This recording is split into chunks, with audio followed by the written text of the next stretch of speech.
So dito mga boss ay dismantle natin yung kanyang valve body para balinisan. So yung bala ko dito mga boss, yung kanyang gasket layer niya, yung metal layer ay ibabalik ko lang kasi yung nabili naming repair kit ay hindi siya compatible dito kasi yung 480 transmission ng Subaru. So maraming klase siya. Kaya hindi siya compatible.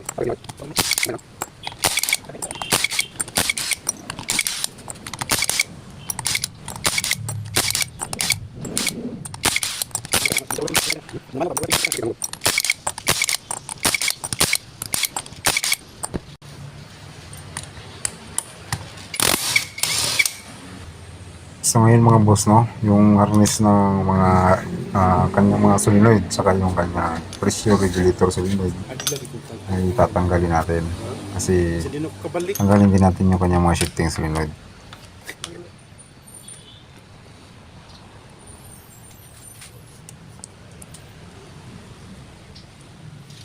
Kailan hindi nakibal to? Bibili niya daan. So, kasi yung space. Okay, tama yung space. Yun naman yung space. Pero nakikari mo ba? Okay, ba? Lumabas kayo, lumabas. Tinaw, pero di ba? Tinaw. Bumulog lang. Bumulog lang. Bumulog lang. Okay lang ba yan? Picture lang ito. Hindi pwede yan. Kari-kari.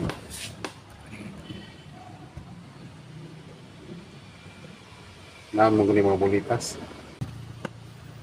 Dala lang nila, dala kayo. Bulitas eh. Nagaganda, no? Yaw ka dito, no? So, valve body. May mga check ball to.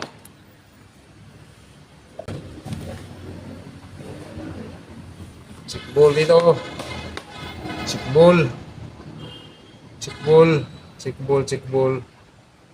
Check ball. 1, 2. Sa injector na, asa ka ng solenoid. 1, 3, filter ni. 1, 2, 3, 4, 5, 6, 7. Picture. Ang bulitas na. Sira na eh.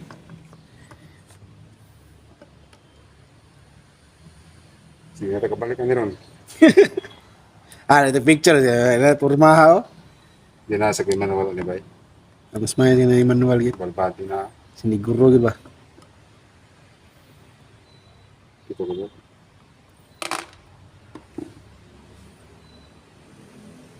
Dali sa nasa jebo tanganan. Hindi ka malipat.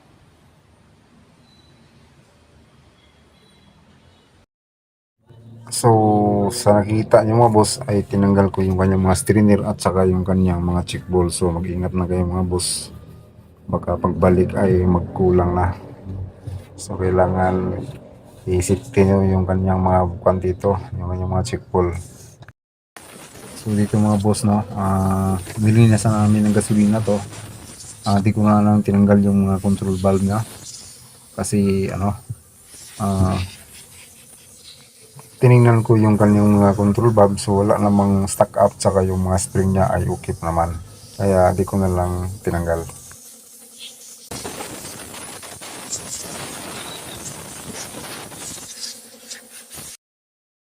So dito mga boss, no, i-assemble na natin ulit yung kanyang valve body. Yan. So nalagay na natin yung 7 check ball na. Ito yung kanyang posisyon. 1, 2, 3, 4, 5, 6, 7. May 7 lang yung kanyang check ball. Pero yung lagayan na ng check ball mga boss, siyam to. So itong dalawang to, 1, 2 ay huwag niyong lagyan. Kasi pag nagdoble dito, ay siguradong walang reverse. So may reverse na pero sobrang hina ng kanyang reverse. So yan, dito yung nakalagay 1, 2, 3, 4, 5, 6, 7. May 7 checkbo lang siya. Tapos yung kanyang strainer na 4 dito. So hindi naman kayo malito sa strainer, no, kasi Makita nyo naman yung kanyang lagayan. Yan.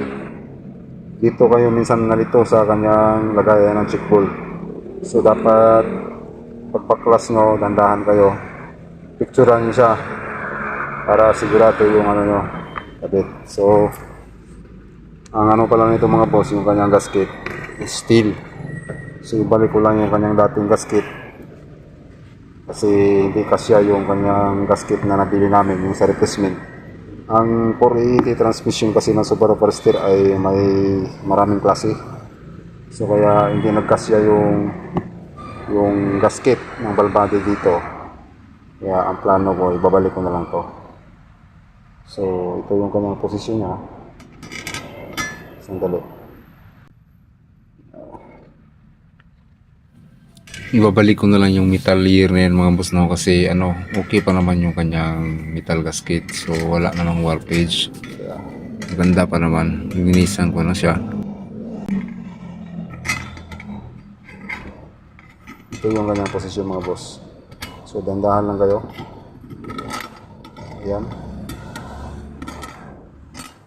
yan, yun yung kanyang posisyon mga boss. Siguraduhin nyo lang na hindi na ano yung kanyang mga check ball. So dito yung check ball na tatlo, 1, 2, 3, 4, 5, 6, 7. Okay mga boss, so yan, sakto na yan. So ngayon kakabit na natin,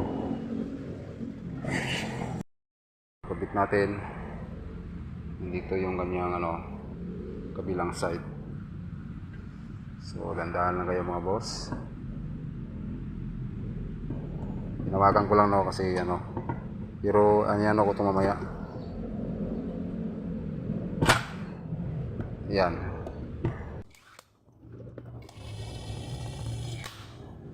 Muna na ba na? Yung English. Ito na screenshot. Screenshot ako. Yan doon ako sa kuhan, Google. I-translate ako. Bisaya. Ano, kasabot mo kamay?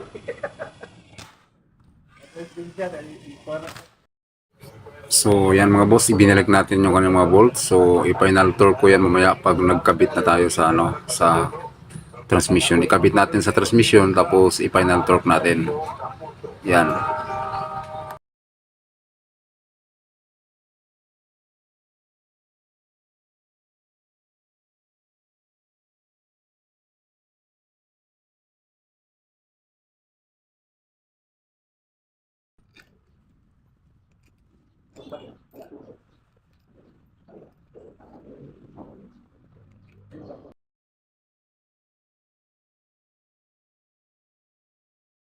Kalau gitu kan aja tuh, noodles ba?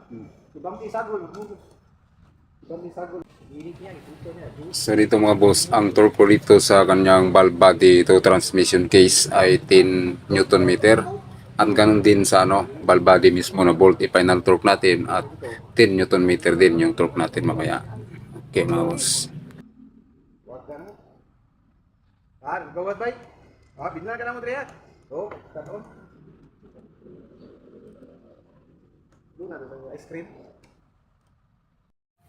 Dito sa valve body mismo na bolt mga boss ay 10 Newton meter din yung higpit natin. So mga boss, hanggang dito na muna yung video natin kasi ano na naman, sa next episode na naman to. So sa final episode na yung pang last natin na upload.